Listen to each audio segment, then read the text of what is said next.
और रेल मंत्री थे लाल बहादुर शास्त्री, मुगल सराय में ही पैदा हुए, और रेल मंत्री रहते हुए एक रेल दुर्घटना हो गई थी तो उन्होंने इस्तीफा दे दिया था। जैसे हम देखे हैं लाल बहादुर शास्त्री भी रेल मंत्री थे, महात्मा गांधी थे, तमाम तरीके के लोग थे।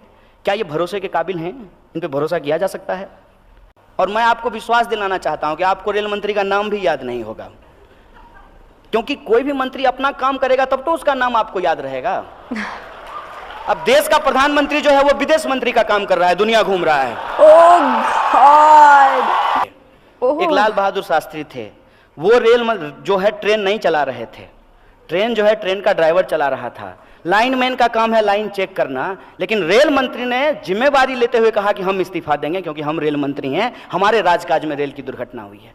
रोज रेल दुर्घटना हो रही है, और मैं आपको विश्वास दिलाना चाहता हूं कि आपको रेल मंत्री का नाम भी याद नहीं होगा, क्योंकि कोई भी मंत्री अपना काम करेगा तब तो उसका नाम आपको याद रहेगा। अब देश का प्रधानमंत्री जो है वो विदेश मंत्री का काम कर रहा है, दुनिया घूम रहा है।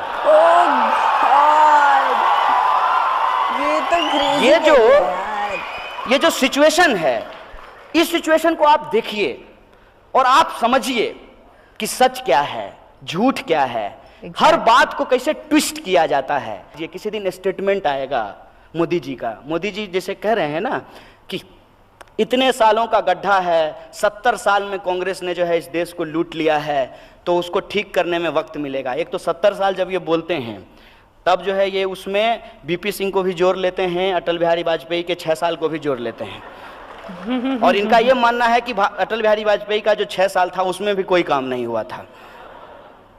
उससे भी आगे बढ़ करके कोई इनका समर्थक तो ये जाके कह देता है कि 1100 साल के बाद जो है कि हिंदू प्रधानमंत्री बना है, तुरंत बीजेपी आ जाती है। एक तो इनके जो सारे मंत्री हैं, एक मंत्री तो बोल दिया यहां तक कि विपक्ष के उलझुल सवालों का जवाब देने के लिए प्रधानमंत्री नहीं है, हम जवाब देंगे।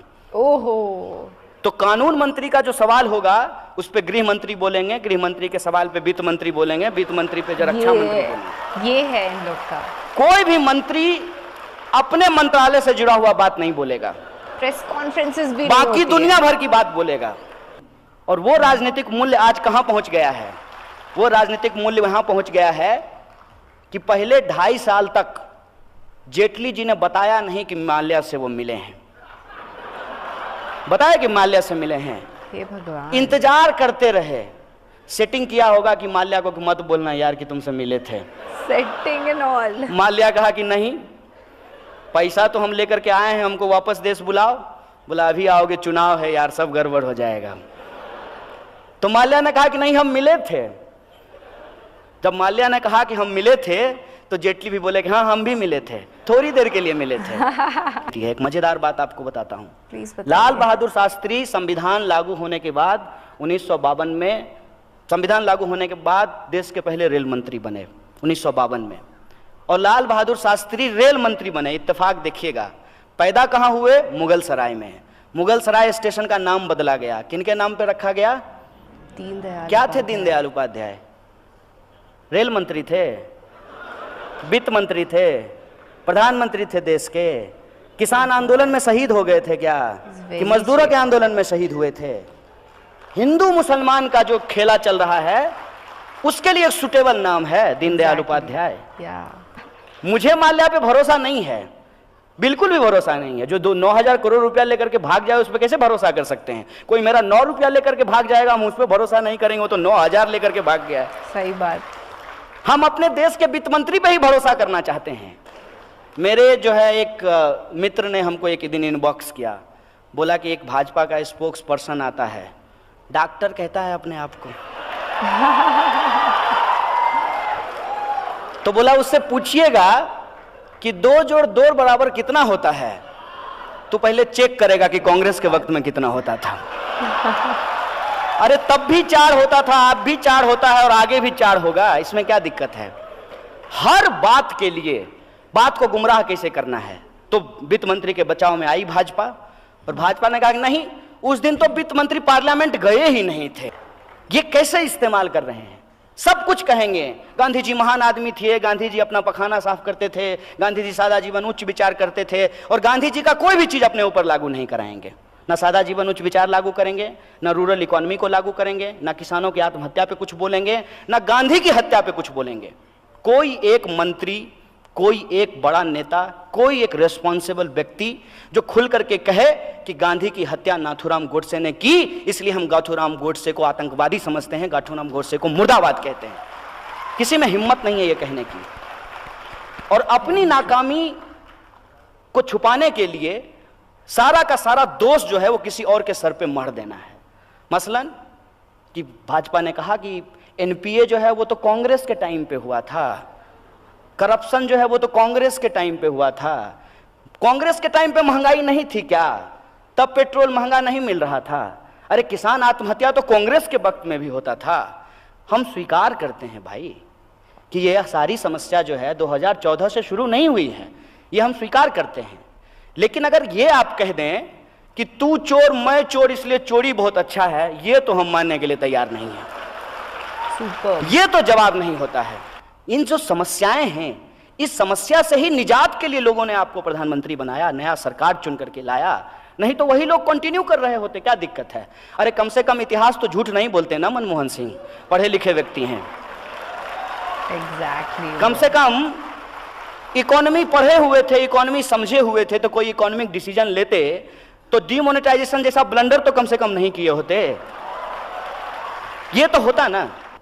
क्या है प्रोसीजर? प्रोसीजर ये है कि पिछली सरकार की जो गलतियां थी, उन गलतियों से जनता नाखुश थी और जनता ने पार्लियामेंट्री डेमोक्रेसी में नए लोगों को अपना मत दिया और नए लोगों की सरकार बनी। अब नए लोगों की जब सरकार बनी, वो भी यदि गलती कर रहे हैं, वो भी जो वादा किया वो यदि पूरा नहीं कर रहे हैं, तो उनको भी सत्ता से जाना चाहिए। यही लोकतंत्र है, यही पार्लियामेंट्री डेमोक्रेसी है, ये हमको दिमाग में डालना चाहिए। और ये बात हमारे दिमाग में ना आए, इस दिशा में हम सोच ना पाएं, इसीलिए ये जो आप कहते हैं ना, सच का तो छोड़ दीजिए, झूठ जो है वो इस कदर हमारे दिमाग में घुसाया जा रहा है कि हम सच के इर्द गिर्द भी नहीं पहुंच पाते हैं। बुनियादी सवाल क्या है? बुनियादी सवाल ये है कि देश के भीतर शिक्षा में बजट कटौती क्यों की जा रही है? यदि इस देश के गरीब लोग नहीं पढ़ेंगे, इस देश के आम आवाम नहीं पढ़ेंगे, इस देश में महिलाओं को शिक्षा नहीं मिलेगी, तो देश आगे कैसे बढ़ेगा? सबसे बुनियादी चीज़ है शिक्षा। शिक्षा में लगातार बजट कट किया जा रहा है।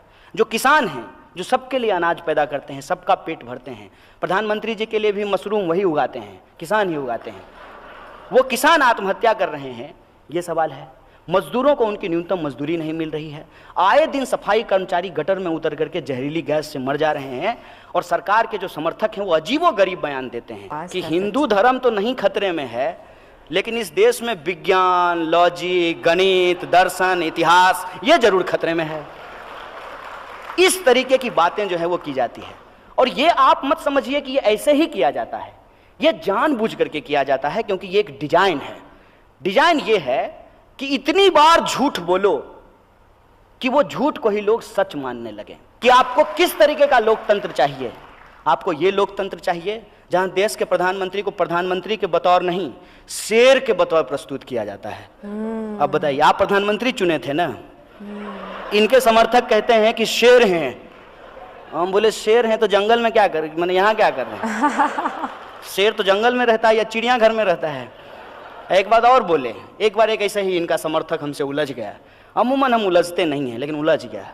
बोला तुम क्या बोलोगे, प्रधानमंत्री हमारे शेर हैं। हम बोले सुनो दोस्त, किसी शेर को किसी इंसान के गले में पट्टा डाल करके घुमाते हुए देखे हो? ये काम भी इंसान ही करता है कि शेर के गले में पट्टा डाल करके उसको घुमाता है। हम इंसान हैं और हमको इंसान ही होना पसंद है। बहुत सही। और तुमको अगर लगता है कि सही में ये इतने मजबूत व्यक्ति हैं, तो फिर क्या जरूरत है? बताइए, राफेल खरीदने का जरूरत है? क्या क्या करेंगे खरीद करके?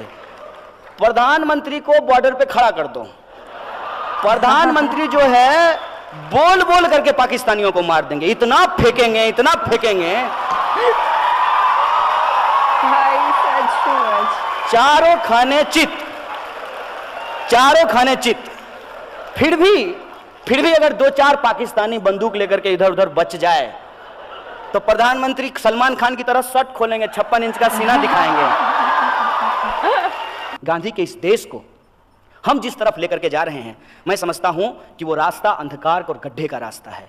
गांधी के रास्ते पे हमको चलना पड़ेगा, भगत सिंह के रास्ते पे हमको चलना पड़ेगा, बाबा साहब भीमराव अंबेडकर के रास्ते पे हमको चलना पड़ेगा। और इन तीनों में सबसे जो इंपॉर्टेंट चीज है मैं वो बता रहा हूं कि इन तीनों में कॉमन ये था कि ये तीनों हर प्रकार की असमानता के खिलाफ थे और समानता के पक्ष में थे। और जब तक हम इक्वलिटी को एस्टेब्लिश नहीं करेंगे सोसाइटी में, देश मजबूत नहीं हो सकता है।